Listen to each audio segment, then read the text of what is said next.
Hi BookTube! I'm here today to do my review of House of Leaves by Mark Z. Danilevsky.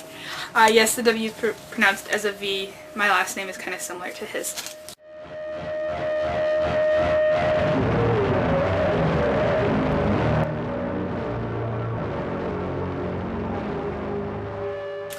So, oh my gosh, this book is an experience and a half. I mean, you're not even done with the book when you're on the last page. It just goes on forever. But more about that later. I'm just going to give you a brief overview, and yeah. So, The House of Leaves follows three kind of different plots. Okay, so at the core of the book we have the Navidson record, which is a documentary which follows this guy named Navidson and his wife Karen and their two children as they move into this country house in order to kind of like repair their relationship. While they're in the house, they discover a door that opens to a hallway that can't physically fit inside their house. And the hallway is just black. Dark. No windows. Nothing. This starts to drive Navidson a little stir crazy. He becomes desperate to try and explore this hallway, and eventually does with the help of some friends. They go in and they discover that there's a whole house within the house that just never seems to end. And the main feature of this house seems to be the spiral staircase that goes down. Now there's two key things you need to know about this house within the house. One, its dimensions, shape, layout changes all the time. Secondly, there is something in there. We don't really find out what it is, but we do hear growls.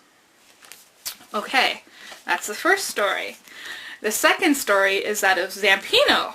Now, Zampino is an elderly man who's actually doing kind of like an essay, a really long essay analysis of the Navidson record. And he's apparently seen this documentary, but he's also blind. Now, Zampino is found dead by Johnny Truant and his friend Lude. Johnny Truant is our next character that we follow. So Johnny goes into Zampino's house and finds this chest full of writings. Now, he decides to take it upon himself to edit it, go through it, and release it as an actual book that Zampino would want. So we get to meet Johnny. He's quite a sexually promiscuous, kind of doesn't have any guidance in his life, just kind of going day to day, and he starts going mad. And we find out a lot more about him through different appendixes and everything in the book. So now you know the gist of the story. One more thing I want to point out before I get into the actual discussion about this is the physicality of the book itself. Okay, we learned that the house, inside the house, is bigger on the inside, and what we actually have here is a book that is quite literally bigger on the inside. Our front cover is smaller than the actual rest of the book. That's really cool. Without further ado, I'm going to hop into my discussion. One thing I really liked about this book was the codes hidden within it. Now we're explicitly told one code. In the appendix we get a letter from Johnny Truant's mother, Pilafina, who tells him, just read the first letter of every word, and there will be a code. And I'll tell you what's actually going on where I am. But what we can notice now is that there is codes spread throughout this book. The first code we see actually occurs, one of the first ones that we see occurs on page 72, after Johnny Truant has stumbled down the stairs and stubbed his toe after he's seen this dark mass. This is the beginning of him going crazy, and we hear him say, "Known some call is air am." And we're like, what is that nonsense? Well, we find out that it's Latin, and he's just kind of pronouncing it phonetically. So we have "Nam sum qualis eram," which means I am not who I was. So we begin to see the change happening in Johnny here. One of the next codes we see is actually quite an interesting story. So what we have here is the second edition of the House of Leaves. Apparently there was a first edition. Johnny Truant put it out, and one day he stumbles upon this band who happened to sing this song called "I Live in a 5-Minute Hallway," which strikes him because that's a name that's mentioned in the Navidson record. And he goes up to them and he starts talking about them, and they're just like, yeah, it's in this book called House of Leaves, and we really like the code Thamaris on page 387. And you go to that page and you can't find it anywhere. Like, where's this Thamaris thing? And then you realize that it's code again. And the phrase we get is, "That house answers many yearnings remembered in sorrow." Sorrow and emotional darkness. You know, we have here, just after we've described how Navidson is actually addicted to the darkness, how cavers get addicted to the darkness, and how we see this in Navidson in his hallway. So Navidson, he craves this physical darkness because he's looking for something to cure. He's looking for something that he lacks, his emotion, his emotional darkness. He's trying to cure. Thamaris. Our last code is actually in the appendix again, even before we're introduced to the code. If we start on page 615, in Pelafina's letter, she says this some kind of nonsense phrase. "Many years destroyed, endless arrangements regarding zealous accommodations, medical prescriptions, and needless other wonders, however obvious, debilitating indeed, you ought understand, letting occur such evil." What? But if we actually, we use her code again, we see it reads, "My dear Zampano, who did you lose?" So, does Pelafina know Zampino? Does Zampino know Pelafina? How do they know each other? And who did Zampino lose? I mean, my dear, that's a term of affection, so maybe Zampino lost Pelafina to the madhouse?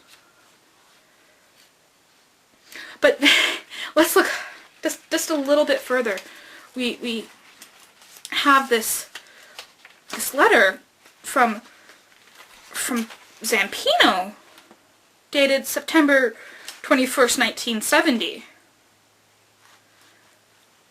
"Perhaps in the margins of darkness I could create a son who was not missing, who lives beyond even my own imagination and invention." Seems insignificant until you realize it's dated exactly 9 months before Johnny's birth. Zampino create Johnny? Is Johnny not real? What is real? Who wrote this book? Testing. Testing. Can you hear me? Who wrote this book? I mean, did Davidson make up the house? Did Zampino make up Navidson? I mean, we're told that, but who are we to believe? I mean, did Zampino make up Johnny, or did Johnny make up Zampino? Or is it all just in fact made up by this Mark Z. Danilewski character? Maybe it's written by Zampino. I mean, we're told the Navidson record doesn't exist by Johnny. So maybe he made it up. I mean, he's blind anyways. How could he watch a documentary? I mean, even let's just look. Can you hear me? Open your book to page 320. I mean, Zampino pretty much tells us that he's made it up. I mean, he says, in reference to Tom, he might have spent all night drinking had exhaustion not caught up with me. I mean, is Zampino Tom? I mean, did Zampino create Johnny like we found in that code? I mean, let's look at it. I mean, the editors had contact with Johnny, so maybe Johnny's the real author. Maybe Johnny made up Zampino. It's pretty straightforward.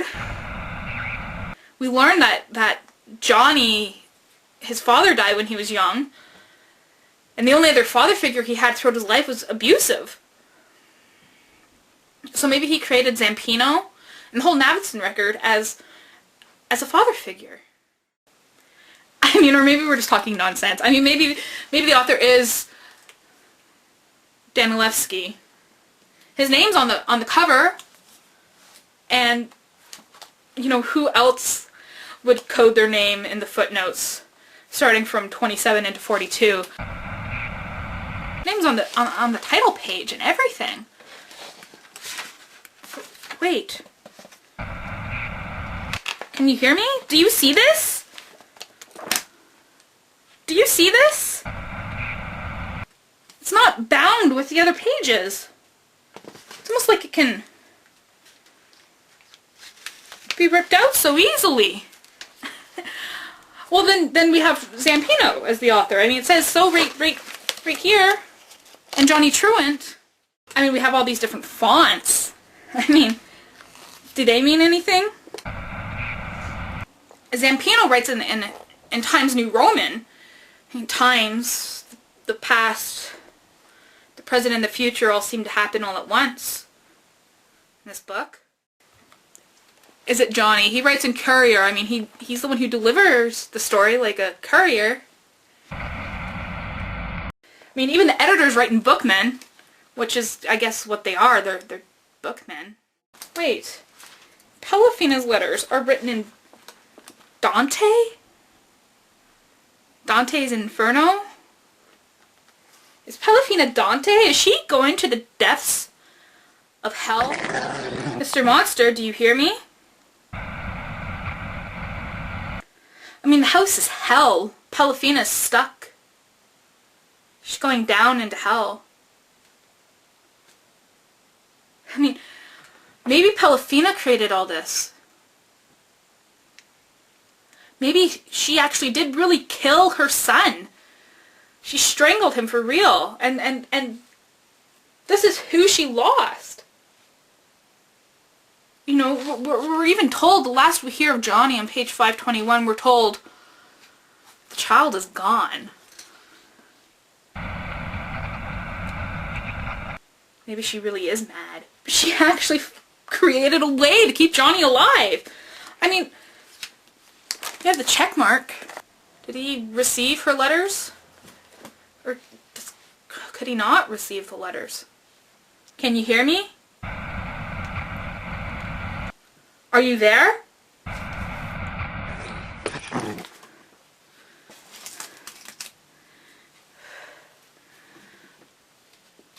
So Pelafina wrote this. Why?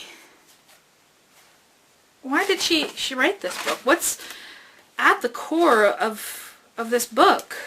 Could it be love? Could love be the center of all things, page 633 here, we count the number of words, and right in the middle, following the code, we have the word love. And this book is a mother's love for her son. She gives a big toe to him on page 587. It's where love inhabits. It's where love lives. She's not one for jokes, though. I mean, big toes and love, and I mean, thank God this book comes with an index. I mean, let's look up toe. I mean, Johnny stubs his toe when he first sees the darkness. First time he feels the monster. You know, Johnny doesn't come out in the end. Johnny descends into madness. He stubs where his love inhabits. And Johnny's looking for love in all the wrong places. I mean, he's promiscuous. But sex doesn't equal love. Johnny's left in the darkness without love. He's left in the house that answers many yearnings remembered in sorrow.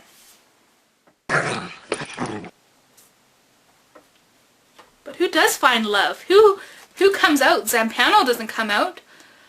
Zampano is lonely. But Navison gets out.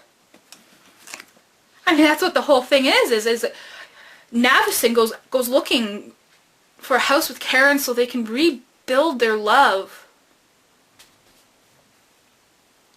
And we're even told that Navison's toes in the beginning are rotten, where his love inhabits is rotten.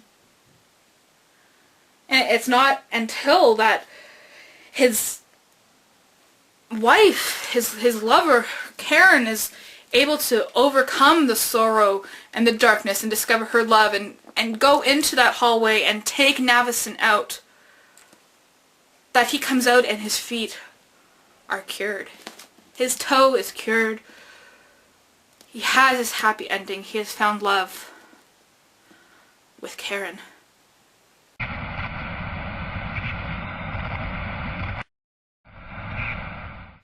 It's getting so cold in here.